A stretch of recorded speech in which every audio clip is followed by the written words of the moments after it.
So if you have somebody that you're feeling that that's feeling down and stuff, question them.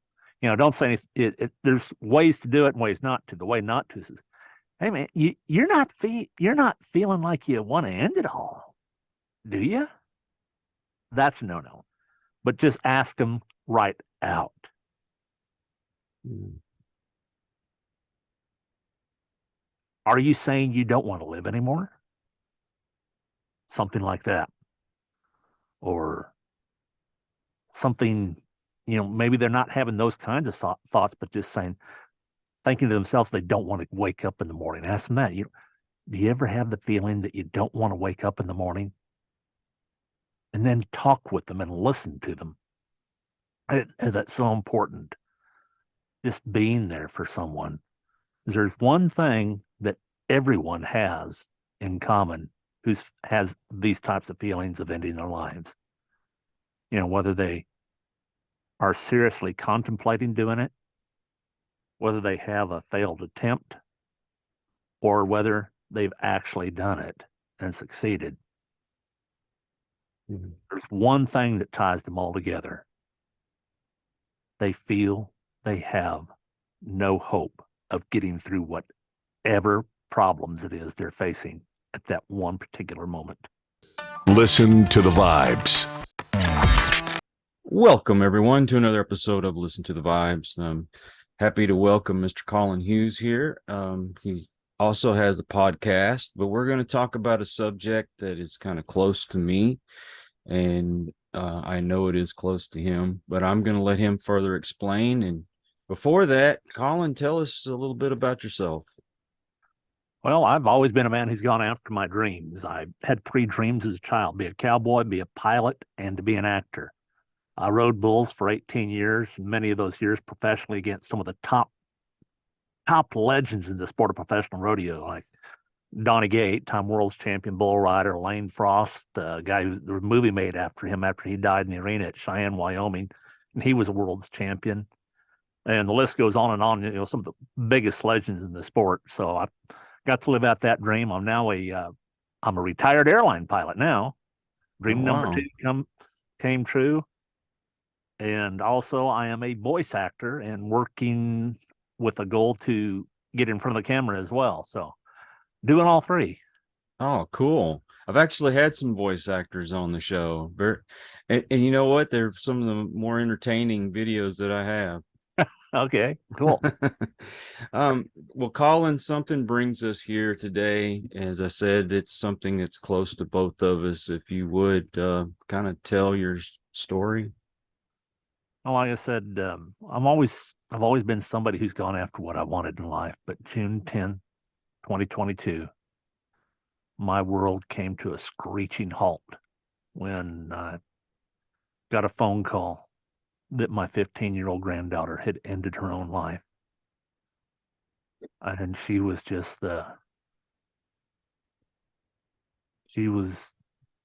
this amazing, wonderful, fun-loving, always this big smile on her face, and tell you about her smile just reminded me of a story.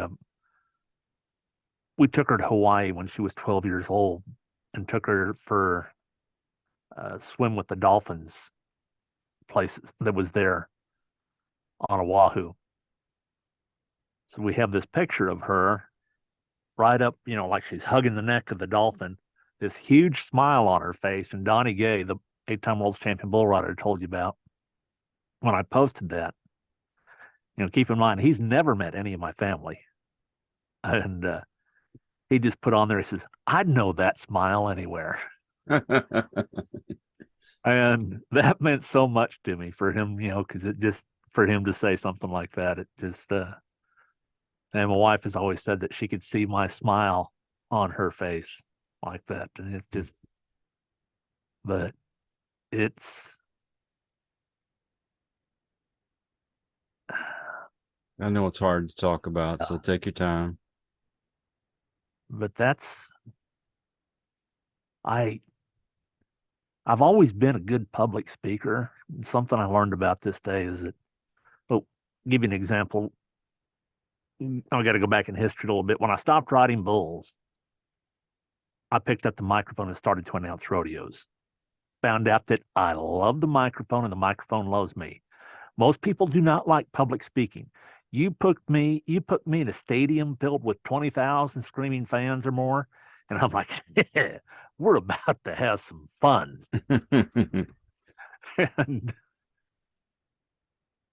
But I have wondered for the greater part of my adult life, why have I been given this talent? I've been saved from death. Was in seconds of dying on a couple different occasions. As a child, I nearly drowned.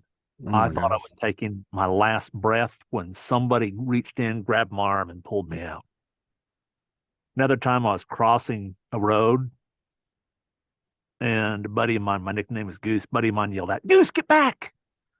And I just took a half step back, and a car just, 60 miles an hour or more. I could feel the wind rush off of it as it went past.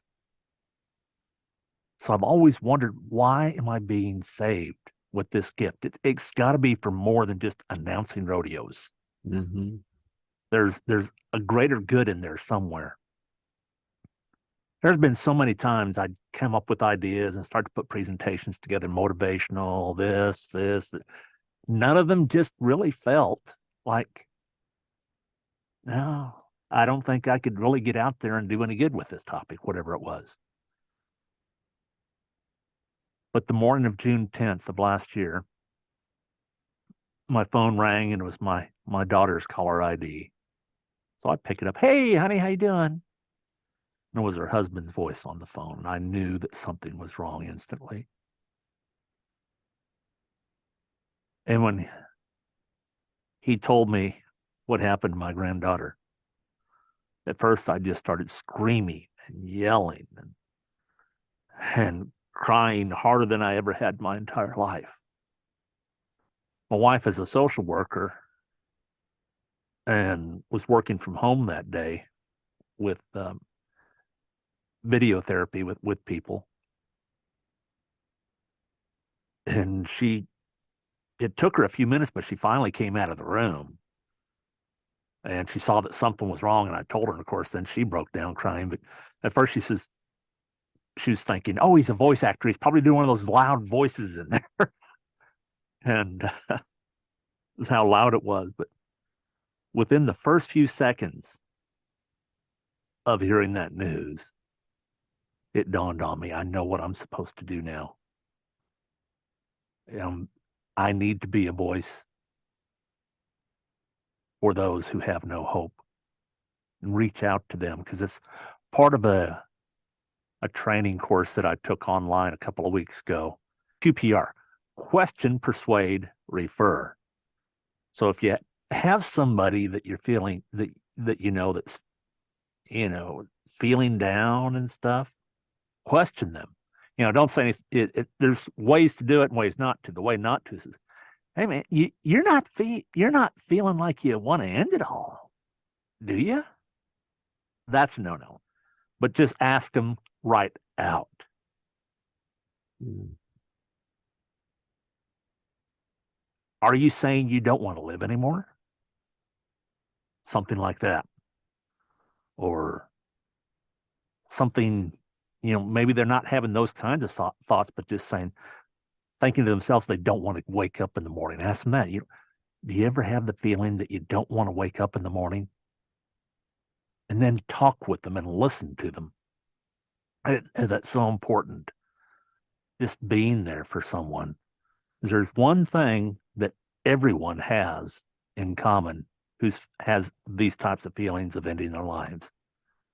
Whether they are seriously contemplating doing it, whether they have a failed attempt, or whether they've actually done it and succeeded. Mm-hmm. There's one thing that ties them all together. They feel they have no hope of getting through whatever problems it is they're facing at that one particular moment. Mm. And that's what drives them to it. But if Mm. you sit there, you talk with them and listen, just listen. And they'll say, oh, man, I just don't feel there's anything worth it anymore. That's that feeling of no hope. And listen and just let them know that, yeah, you know what? Start to get them to the point to where you persuade them to get help after they realize that, yeah, help can do something good for them. And then refer them. And if you can, take them to the referral yourself. Yeah. That's the best way to do it. But I'm putting together some keynote speech presentations right now that I can go out and hopefully find, help people. One of the areas I'm going to be touching on a lot is aviation, is, retired airline pilot. And the subject of mental illness in aviation is what's the word I'm looking for? It's used a lot. Anyway, yeah, it's almost taboo to even say it really in aviation. One of the questionnaires on the FAA medical certificate that pilots have to take is, if you've ever had mental illness such as depression. And I've had to check that box. And trying to get people in aviation to check that box, even if they have had it, they're not going to do it. Right. Because up in 2011, there were up until 2011, pilots could not be on any antidepressants, period. That's it. If you say that you were on Prozac, guess what? You're grounded. That's it. You're done. Mm-hmm. Unless, you go to a doctor and they wean you off of it. Then for 90 days after you're off the medications and everything's going well, a doctor can write a note to the FAA approved medical examiner that you go to for your medical. And it's addressed to the FAA itself, stating that, this is why this person was on antidepressants, as it was a situational and temporary type of diagnosis for depression. Like losing someone close to you would certainly be one way. Yeah. And then you're good to go, unless the FAA wanted to look into it further. Then in 2011, the FAA approved 4 antidepressants. Now, I had gone in 2008. I grounded myself. I was flying charter out of Tulsa, Oklahoma, and I grounded myself to go on antidepressants at the time. Mm-hmm.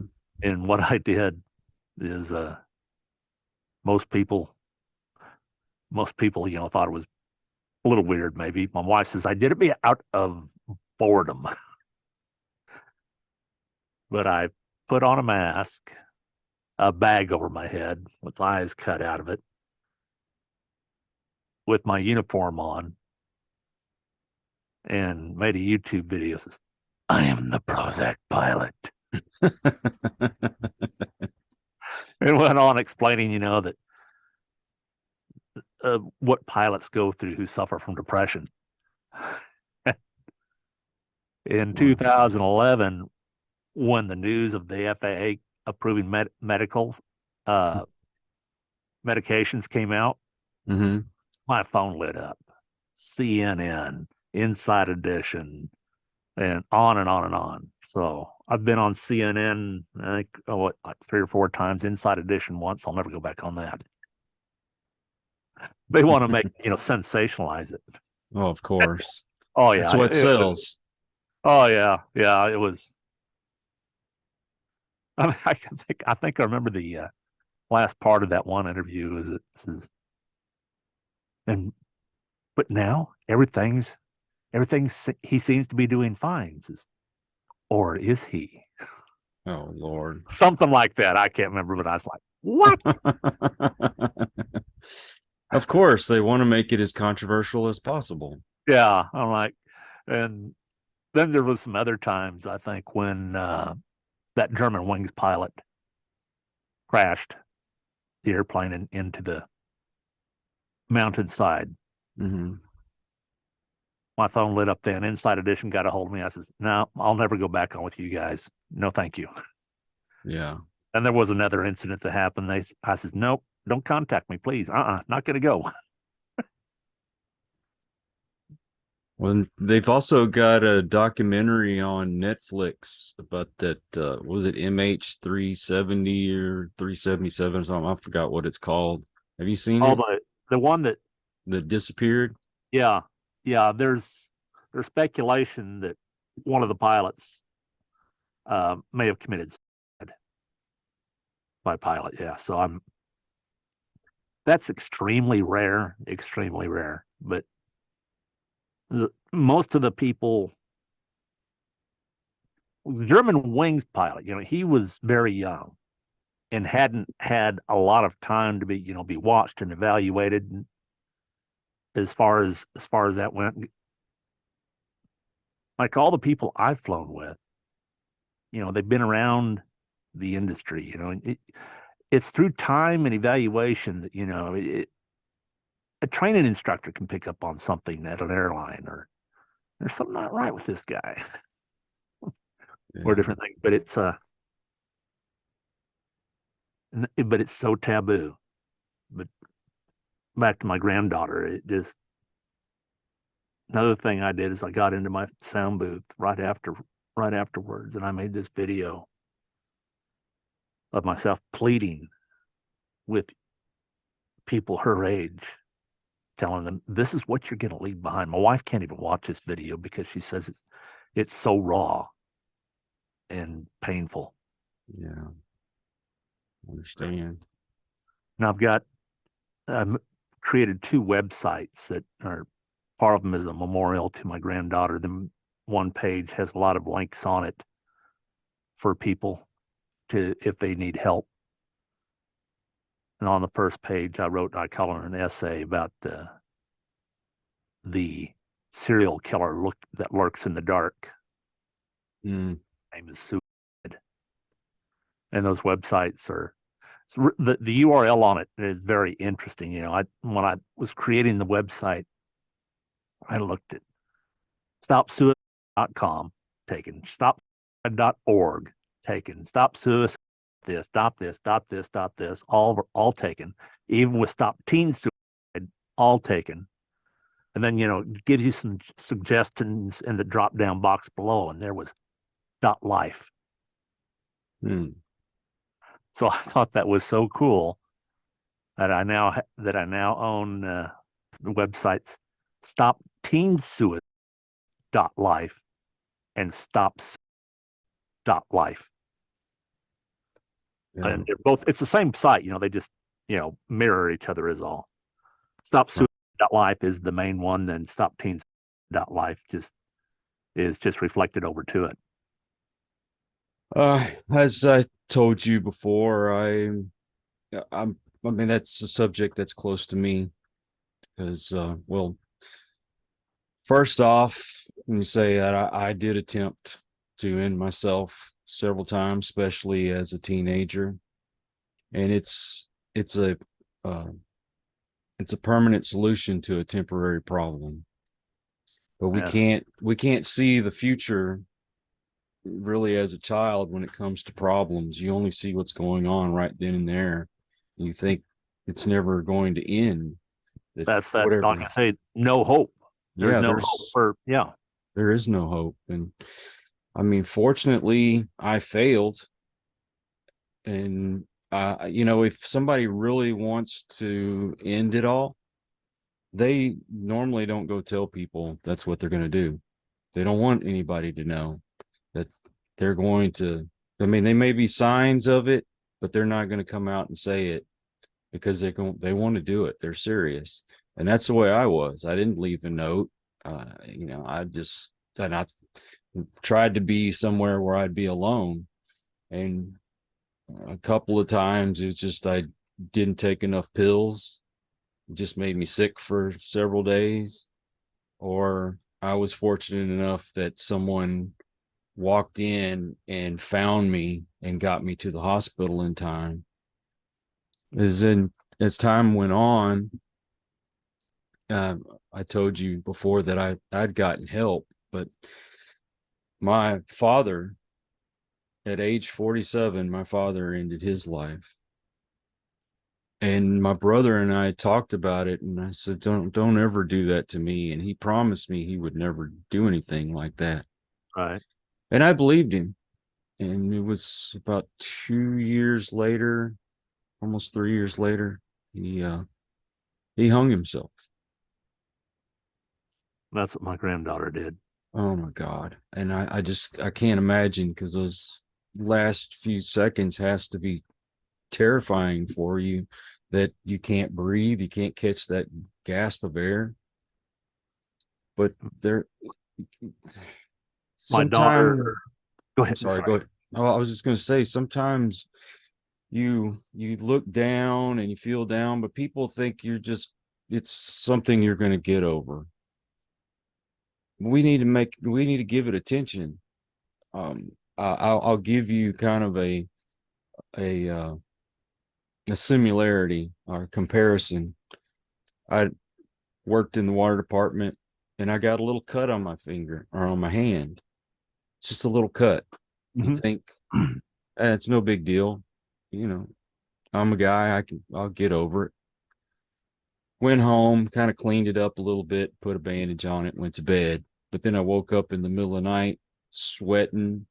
My hand was swollen up like 3 or 4 times its size. I mean, it was ridiculous. It looked like a cartoon hand.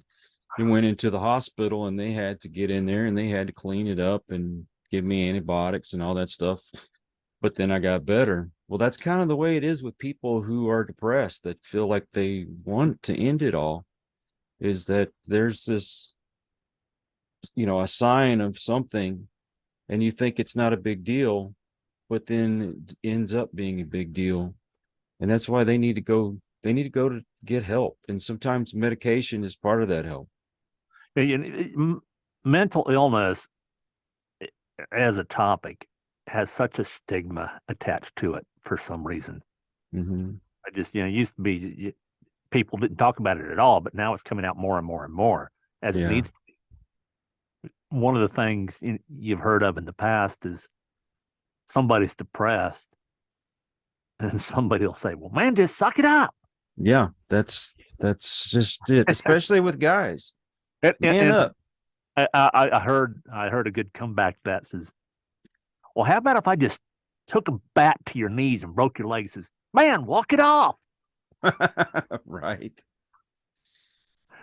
Yeah. Yeah. So Well, it's was there any indication that there was a problem when it came to your granddaughter? no, not at all. And some of the things I've learned recently too is with youth, a lot of times some of these kids just haven't learned how to deal with life, how to Mm-hmm. deal with problems. Things have just been, oh yeah, you can do it all. You can do it. You can do it. And it's not always the goth kids or the you know the kids that you think would be in trouble all the time that are ending it. It's not that way. It's a lot of times it's the kids with all the pressure on them, Mm-hmm. pressure to succeed, the star athlete. I found out a few years ago about a classmate of mine when I graduated high school in 1975. He was a star athlete. And if I remember correctly, he ranked up very high in the state of Iowa in wrestling in his weight division. And great student. And,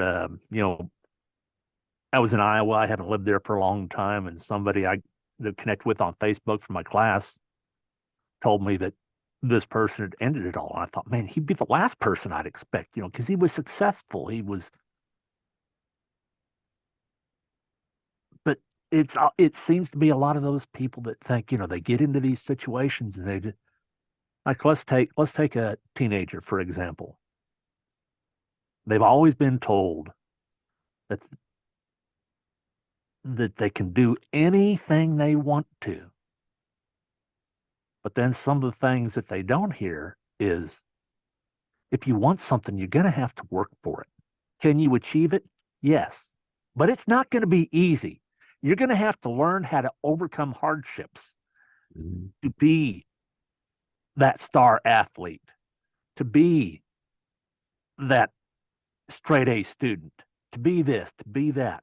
You can do it if you work hard enough and you learn to persevere and overcome. Like, there's a quote by Michael Jordan when he played basketball. He says, I have 10,000 free throw failures and this many successful ones. And the number of failures far, far, far exceeded his successful ones. And, that's one of the greatest names in basketball.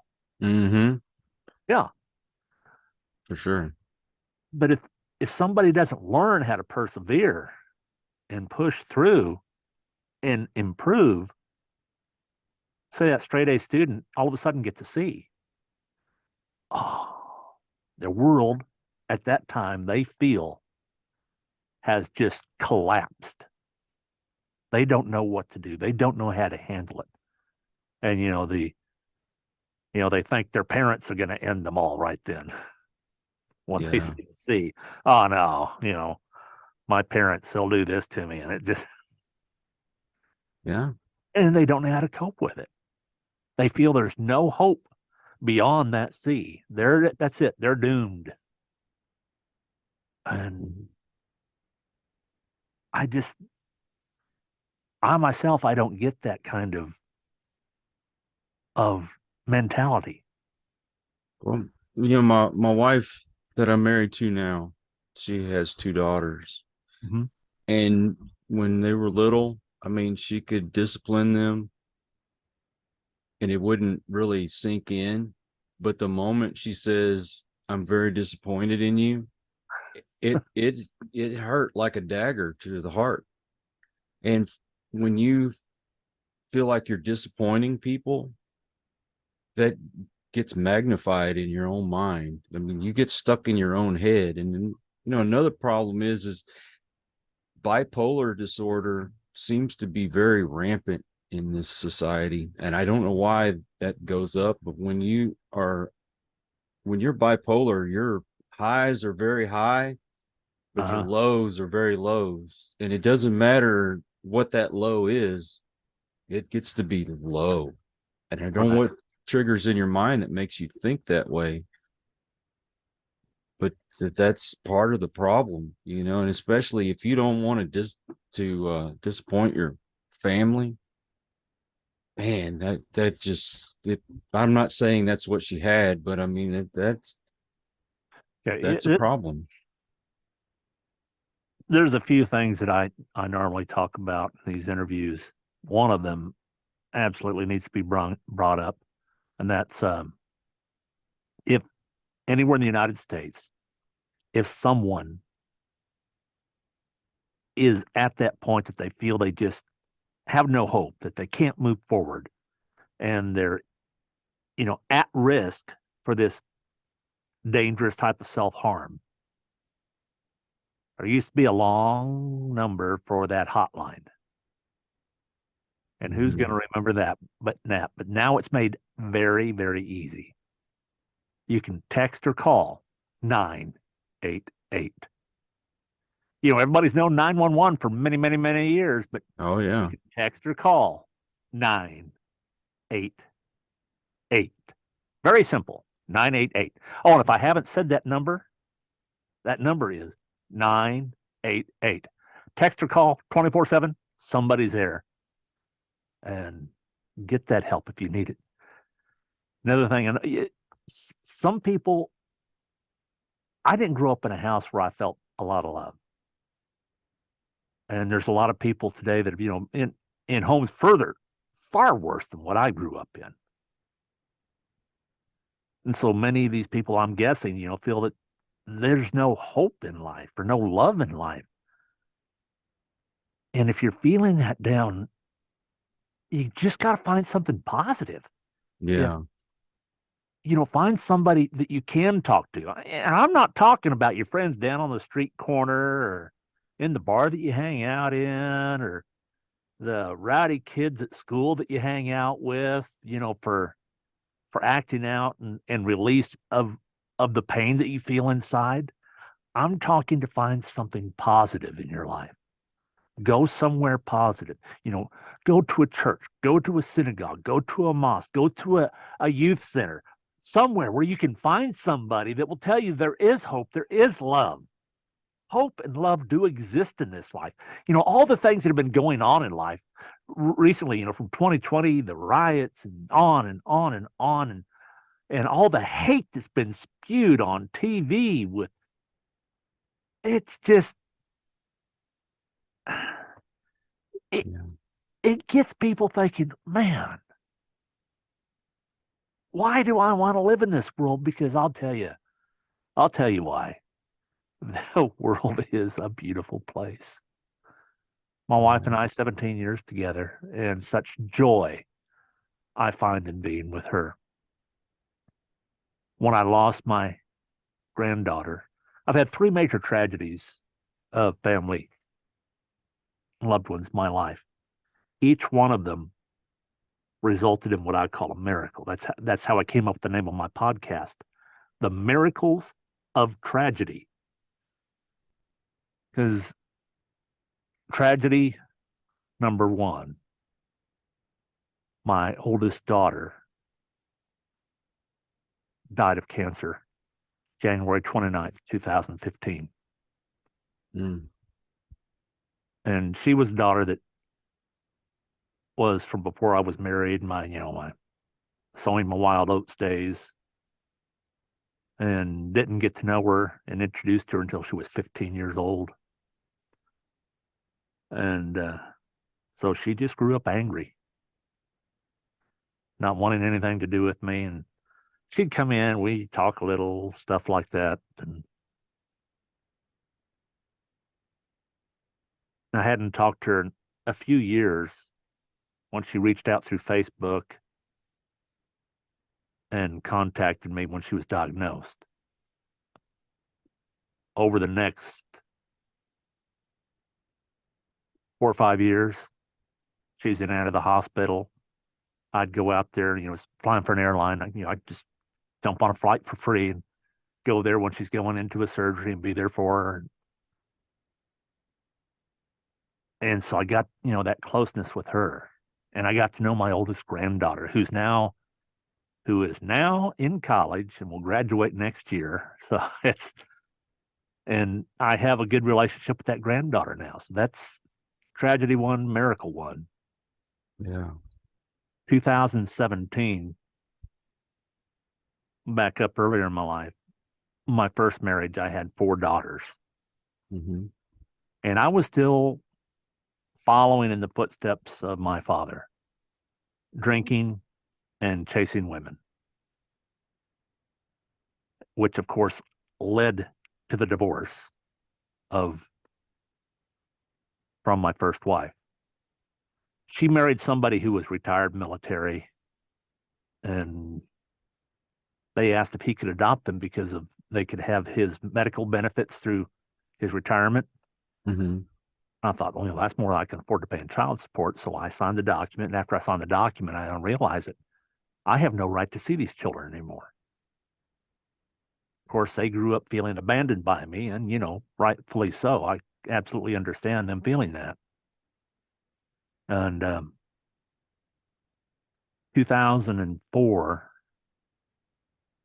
the second oldest of these 4 girls reached out to me and got to be close to her. Then, through family pressure and stuff, she backed out of the relationship, and that went back and forth for a little bit. then my granddaughter was born 2006. But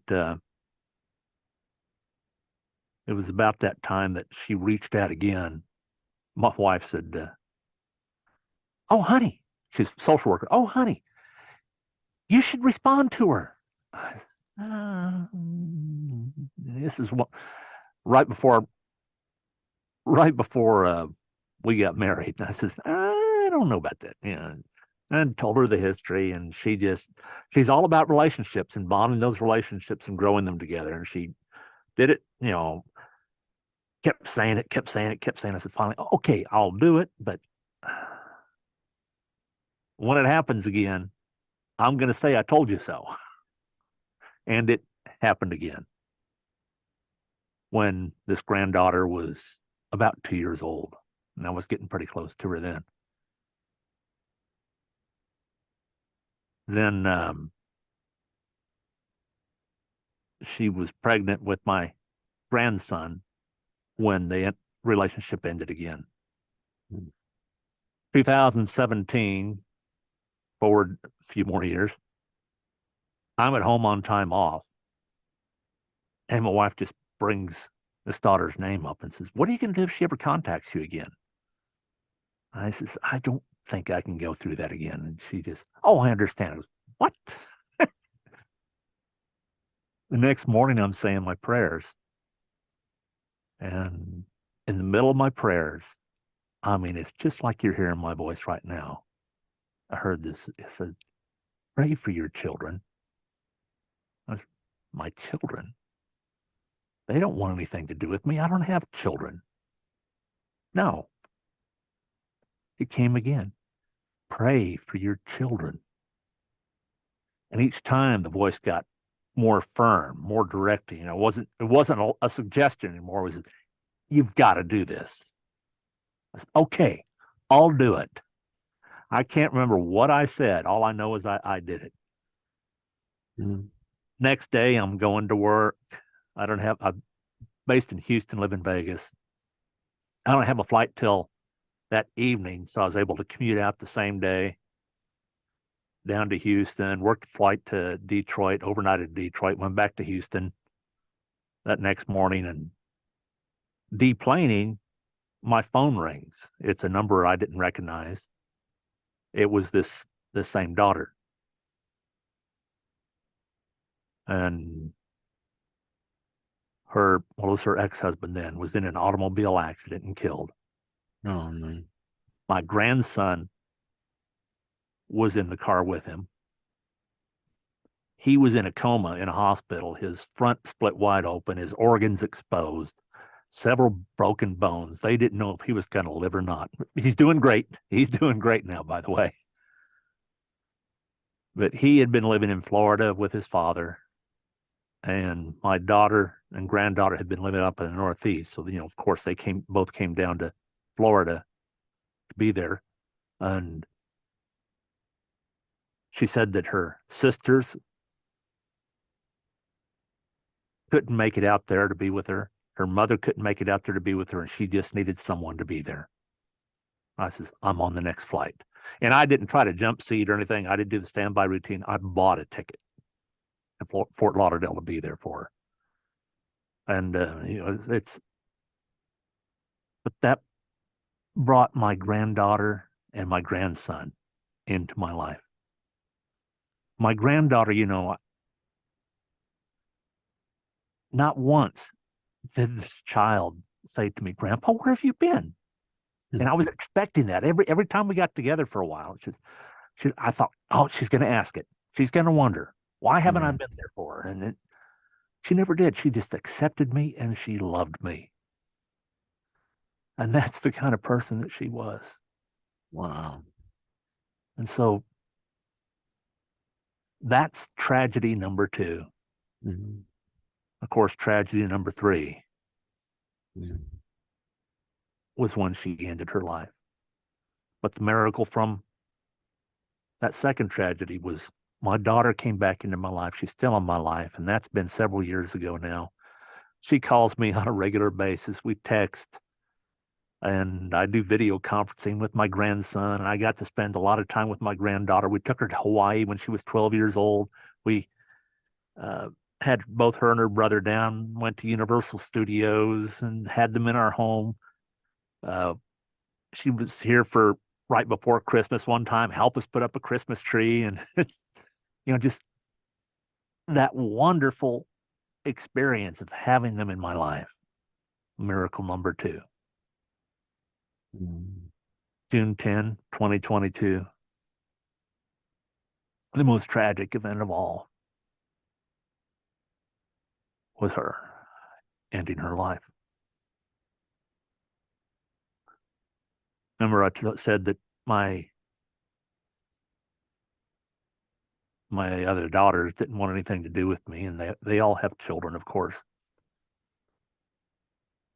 The funeral home in this small town had asked people to send in pictures of my granddaughter. They received hundreds of pictures. The funeral home handpicked a few of those to put a video together. Mm-hmm. Nobody had a hand at it but the funeral home, who didn't know any of us, really. 3/4 of those pictures in this video was my granddaughter with us in Hawaii, Universal Studios, in our home. Now, all of a sudden, all these other grandchildren know who I am. Hmm. I was, mentioned in the services, and so they all know who I am. One song during the funeral, I'm sitting directly behind my daughter that I'd been drawn close to. Behind me was her oldest sister, next to one of her children. And I'm leaning forward during this song, and I'm just crying. And I feel a hand on my back starting to rub my back. And then these other smaller fingers just rubbing me like on my back too. I knew who it was. That made me cry even more. I imagine. And then before that, my oldest daughter, before that, when we were out there for the funeral, the only thing she had done or said to me just is, hello. But then here she is comforting me. Mm. And after the services, I'm standing next to my granddaughter's body and crying. And a child from my youngest daughter came up to me, this sweet, beautiful little girl, and she was, do you need a hug? Yes, I do. The internment was the following day after the funeral. And later on that day at the hotel room, I get a message that one of my grandchildren from my oldest daughter wants to meet me. Next day at the cemetery,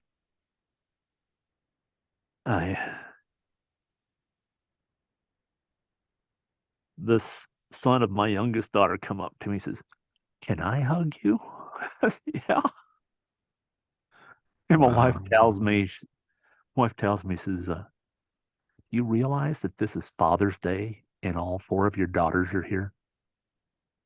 Wow, that's incredible. Yeah, it just, only my wife would have come up with that one. That's how she looks at things. She's got to find, something good. And that was just such, it was such. And kids they have a way of changing your heart. Oh, I know. And can I tell you something real quick? And my grandfather passed away naturally, but he was my father figure. I spent a lot of my childhood with my grandfather. And when he passed away, it hit me really hard. And I was crying my eyes out. And my oldest grandson, he came up to me, and mind you, I'm wearing a Spider-Man shirt. Okay. He comes up to me and he says, Pawpaw, Spider-Man doesn't cry. It just kind of broke that sadness for a moment. But children Yeah. can change your heart and Oh, absolutely. mm, It's the granddaughter that wanted to meet me. My oldest daughter brought her up after the services, and this grandchild had, heard about me and what I was like back then. mhm. As my oldest daughter would call me the bad dad, Yeah. and so this granddaughter's 16 years old. Looks like she's 11 or 12. Little thing. We get introduced by her mother, and this sweet young lady looks at me and says, "Are you a good man now?" And it felt so peaceful to be able to look in this child's eyes and say, "Yes, I am." She's good. And then she gave me a hug. This young lady and I text almost every day now. Oh, that's awesome. And she is polar opposite of what my other granddaughter was like. My other granddaughter, you'd have to pull things out of her from time to time and, just a little bit more reserved. The one that I recently met, polar opposite. I mean, it's out there. Old old grandpa finds out every month when her cycle starts. Oh, Lord. What? Honey, I don't know. Your old grandpa doesn't need to hear about that. Yeah. But you know what? That's just, it makes me laugh to think of that and how that relationship is growing. And it's so tragedy 3, miracle 3. How could I Yeah. not name my podcast The Miracles of Tragedy? Is to me, those are some of the worst moments of things that have happened to me in my life. But I found hope. I found goodness amongst during my darkest times. Can we take a moment to talk about another aspect of this? Because when someone ends their life, it hits you harder than if somebody just passed away naturally. So when it comes to people that do decide they can't go on, there's a survivor's guilt. And I had that bad with my brother. I did. I haven't always been a good person. I was like you. I drank a lot. I started drinking and doing drugs when I was 12 years old.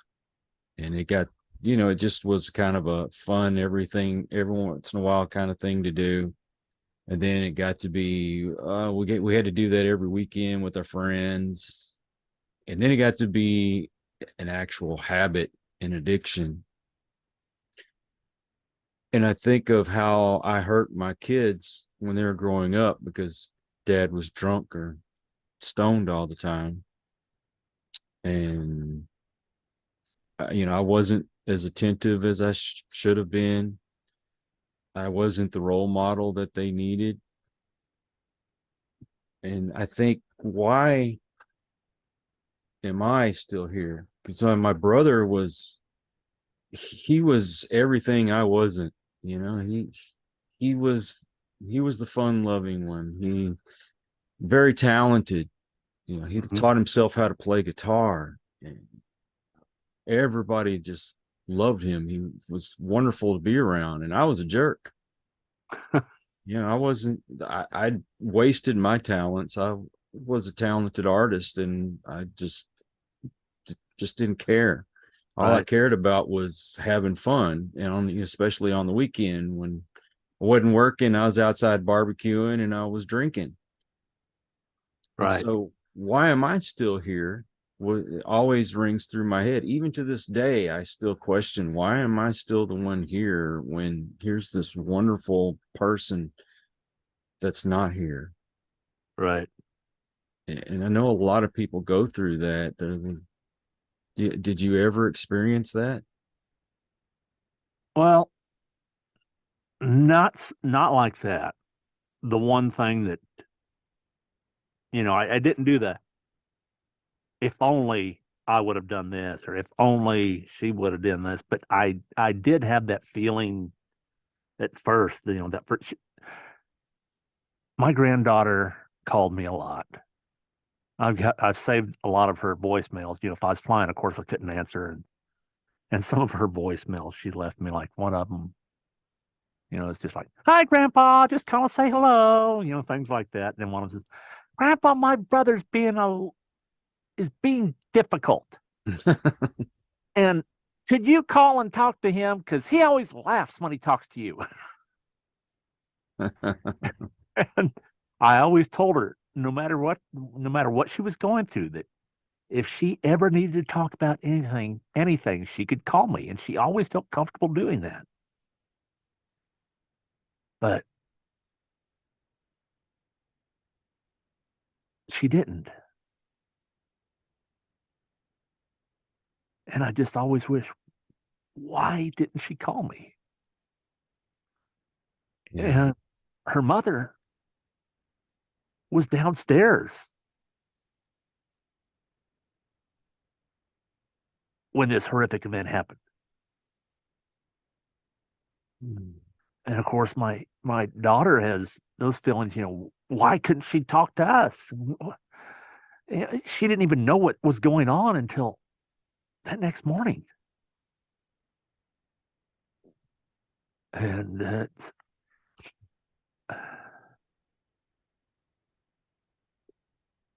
when we were out there for the services, my wife and I both thought, how can they stay in that house with where that horrible event happened?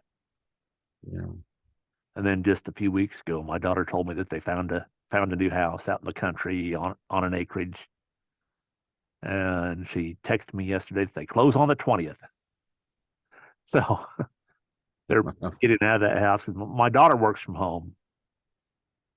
She teaches writing at a couple different colleges online. And she has to walk through that room to get to her office every single day. Mm. Yeah. So she's going to be so glad to get out of there, and I don't blame her. I would have found a way out way before that. Yeah. Yeah. My mom sold our old house, and then my grandpa cut that tree down because it was at my grandpa's house where he did it. Where me and my brother. So yeah, I don't know. I can't imagine having to have that reminder every day. No. I mean, it's already still in here, Yeah. and even though this was 23 years ago, in fact, this last January was 23 years ago that my brother did what he did, and I still cry over it from time to time. Oh, you always will. When you hear people say that have lost a child, that there's nothing worse than losing a child. I've lost a child, Yeah. but when my granddaughter ended her own life, and you're talking about it being different, Yeah. that was far more painful to me. And the loss of my daughter was horrific for me, but the loss of my granddaughter, the way it happened, was far worse. And so, yeah, it's different. It's different. But when my daughter was sick, it reminded me, I called a friend of mine who'd lost his son in an automobile accident. And I says, "Johnny, how do you get through this?" And he says, "That's just it, Collin. You get through it. You'll never get over it." Yeah. Very true. Yeah. Well, I just want everyone that's either listening to this or watching this to know that there's plenty of resources out there to get the help that you need. If you're feeling like you can't go on, please don't go through with that. Talk to someone. A lot of times these problems, as major as they may be, it is a temporary thing, and you can get help from someone. I mean, you can Google it. I'm going to put some numbers and other resources in the description of the video. And for heaven's sakes, you carry a computer in your hand every day. Google it. You can find resources there as well. So 988. yeah, look at there, 988. Remember that number. I mean, I will even post that as well. But what is your website, Collin? Which one? Well, you can give both of them. Okay, well, it's the word that Well, we can't say. yeah. So stop, SUID. Oh, it's SUID. SUICIDE.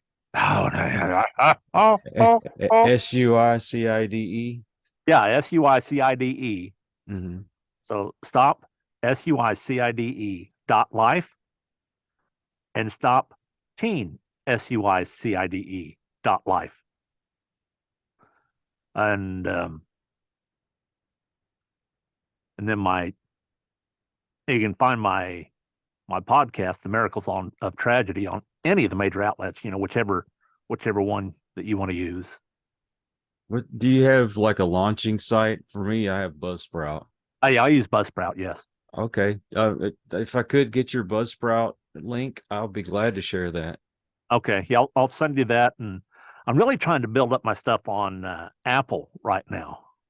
Send me that. Okay.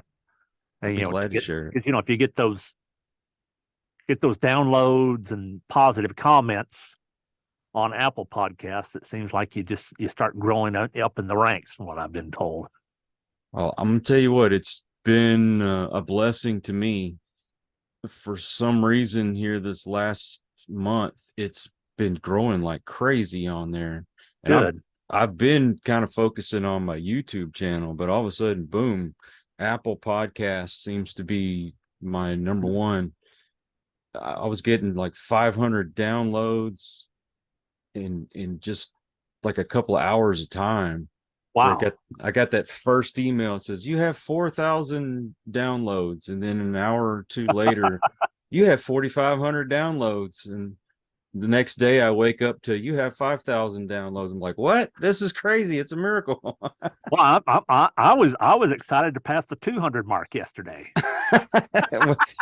I have had this up for several years, but it's nice to finally be getting some attention out there. Yeah, when I first started mine in September last year, I was kind of, I'd do an interview here with somebody, an interview there. Then in the end of February or 1st of March is when I got on to Podmatch, where you and I cross paths. Yeah. And I've got 2-3 interviews every day, whether it's on somebody else's podcast as a guest or my own podcast. And Podmatch is just, yeah, okay, cool. I'm tell you what, I've been on several different apps like matchmaker.fm. I don't know if you've been on that one. Yeah. And I get a little bit of attention on there, but nothing like Podmatch. And I still say they should pay me for endorsement, because I recommend Podmatch to everyone, whether you're doing a podcast or you're looking for guests.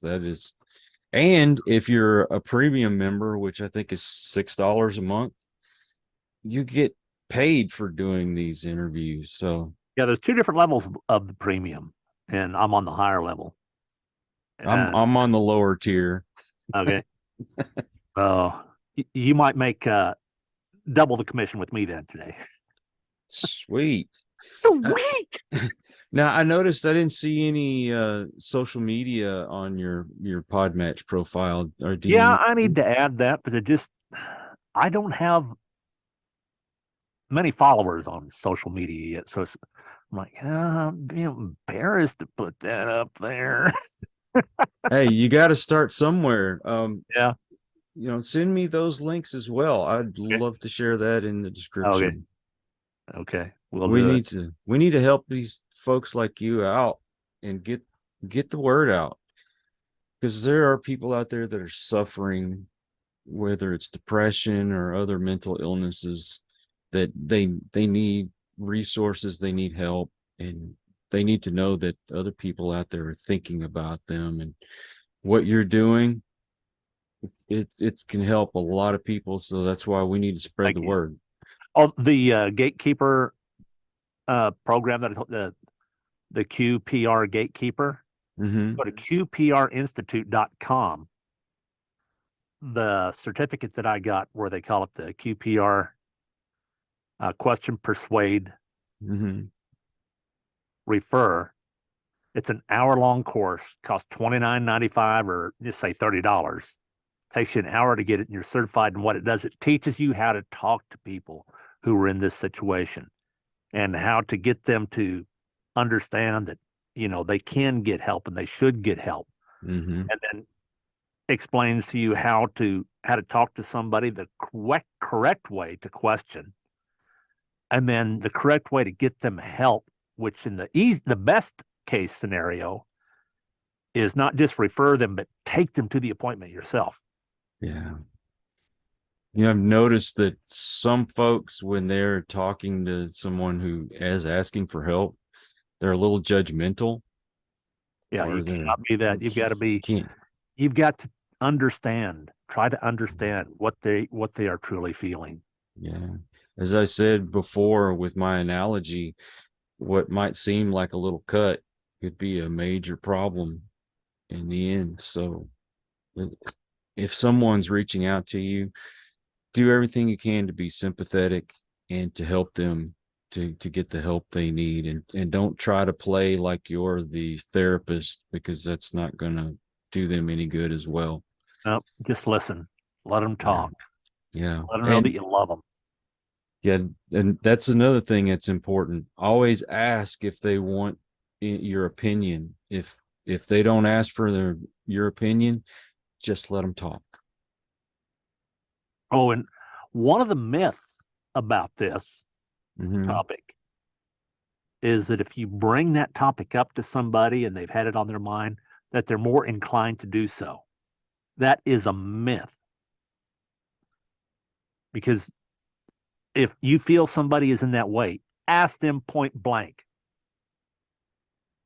are you planning to do this?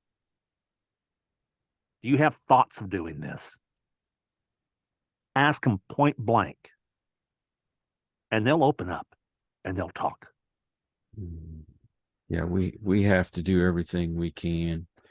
Don't live with that regret. And well, unfortunately, we have come to the end of the show.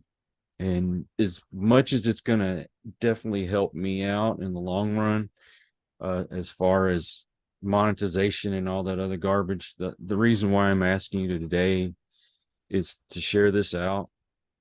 It's because I want to get more of Collin out there and what he's doing, because it's going to help him. Go to his channel, give him a review, like it, and check out his website. And not only to help him, but to help others that need the help. So, Collin, thank you so much for sharing your day with me. And I appreciate, again, what you're doing. And I appreciate you folks out there as well. If you are new to this channel, I'd ask that you please subscribe, come back, like, share. And for my regulars, thank you for allowing me to be able to do this. So until the next one, everyone, please take care. Be kind to one another. God bless and peace. We hope you enjoyed this episode of Listen to the Vibes. You can catch us on Buzzsprout or wherever you listen to your favorite podcasts, and on YouTube. Follow us on Facebook at The Vibes Broadcast Network